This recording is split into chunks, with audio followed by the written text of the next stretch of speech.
hopefully your favorite real estate broker.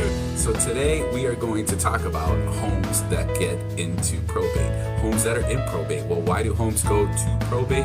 Because usually what it is that the process is that the courts have to settle the transfer of assets from the estate to the beneficiaries, okay?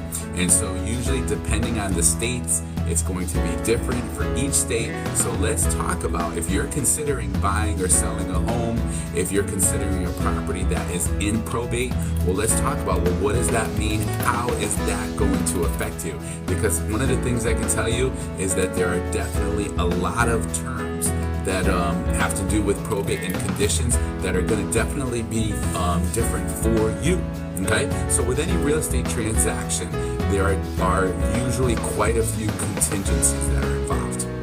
But when it comes to terms and conditions for probate, well, typically, number one, there usually will not be able to be very many contingencies for a buyer. So, for example, the buyer's usually not going to be able to ask for repairs.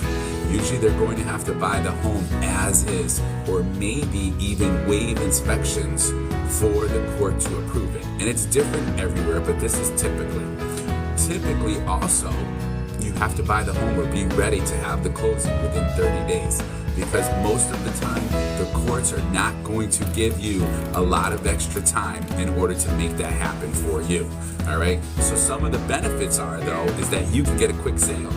Usually we're talking about 30-day escrow. However, you might not be able to negotiate.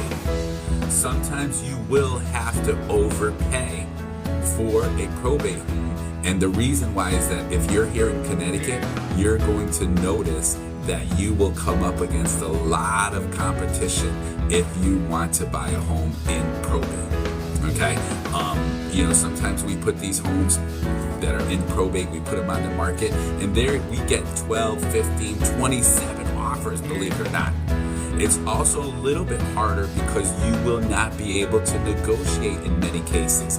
In many cases, that real estate agent or that attorney, they just want your offer and they submit it to the courts.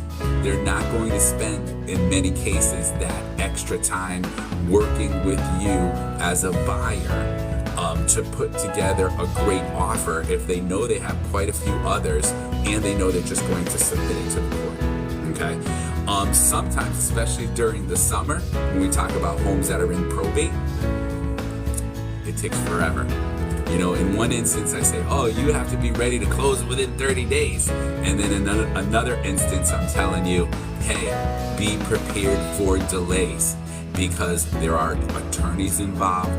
There are quite a few heirs that could be involved. In fact, one time I had a home that went into probate and there were 16 heirs. And that executor, she did not want to make decisions without getting all her family's approval. She could have made that executrix, she could have made some decisions if she wanted to. She definitely had the authority, but personal-wise, emotional-wise, she did not want to do it. At the same time, sometimes those probate judges, those attorneys, they go on vacation. The clerks go on vacation.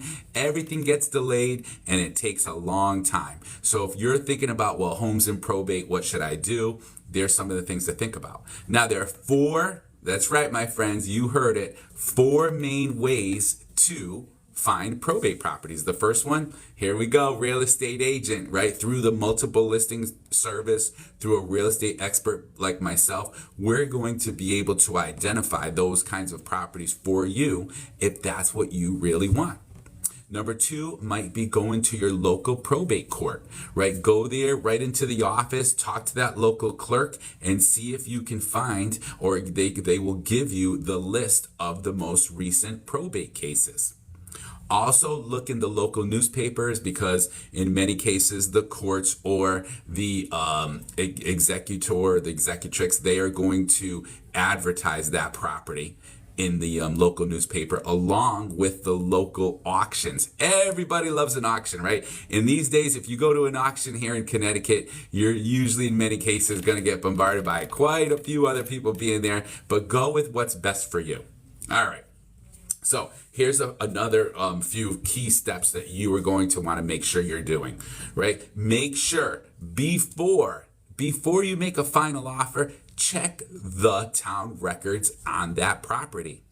You do not want to make an offer on a property that maybe it looks like a home, but then you find out that it's zoned industrial because it's on the edge of an industrial property or an industrial park. Are you getting the vibe that maybe this might have happened before to one of my clients?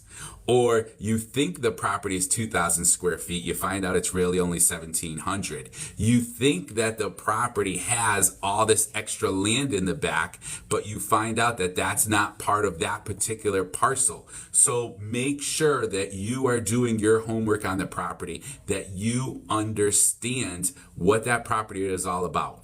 Make sure that you bid high enough to get your offer accepted, because in many cases, you are only going to have that one chance, my friend, in order to put your best foot in front of the court. And a lot of times you're not going to be able to actually go to the court. You submit the offer, at least here in Connecticut. And remember, it's different in every state. So you submit that offer in most cases, and then the attorney or the executor brings it to the court. So in many cases, you don't have a chance to talk it up yourself. If you are getting financing for this probate property, make sure that you are prepared. You have all your documents in. You are ready to get that closing within 30 days, because in a lot of cases, they might not even give you more than 30 days. Sometimes you can get an extension. Don't get me wrong. You need an extra 5-10 days to close over those 30 days. Maybe you need an extra 15 days. In a lot of cases, they will give that to you. But there's no promise. And I can also tell you that in some cases, they will not give that to you. So that's important to know. All right. So really lastly, my friends, this is a free book that I have available, right? Navigating a probate home sale, right, that I have available for you. So if that's something that you want, all you need to do is reach out to me and I'll get that over to you. I have a digital version and a print version for free. We know that when it comes to these probate properties, there are a lot of unconventional things that happen that are not typical, and you need an experienced real estate broker like me in your corner. So I want you to know, of course, I'm available for you. Even if you live in a different state, I have someone who can possibly help you get you the advice that you need. And before I get going for the morning, I just want to let you know that I am Rob Rosa, hopefully your favorite real estate broker. And if you need me for anything, please feel free to reach out. I hope you have an absolutely blessed day, and we'll talk to you soon. Bye.